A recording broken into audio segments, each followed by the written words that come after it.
Tiniyak ng mga kongresista na daraan sa patas at tamang proseso ang impeachment complaint na inihain sa Kamara laban kay Vice President Sara Duterte. Ayon kay Tingog Party List Representative Jude Asidre, tungkulin ng Kamara na pangasiwaan ang mga ganitong reklamo kaya't gagampanan nila ang mandatong ito alinsunod sa batas. Kasabay niyan, makakaasa rin niya ang taong bayan na hindi nila pababayaan ang iba pang mahalagang isyu ngayon. Sang-ayon din dyan si Bataan 1st District Representative Geraldine Roman.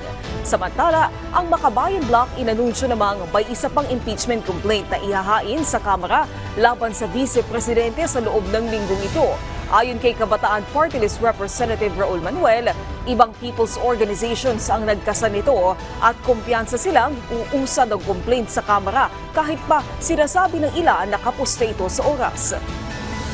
Well, tingin ko dahil December 18 pa, yung last day ng session ng House of Representatives, ako optimistic ako na merong sapat na panahon tapos merong time pa before the campaign period kasi ang session ng Congress magre-resume po siya by January 13 after nung holiday break. So ibig sabihin may ganong panahon pa para sa mga senador na upuan din talaga ang impeachment complaint na ipo-forward ng Kamara assuming nga na ayun susulong siya.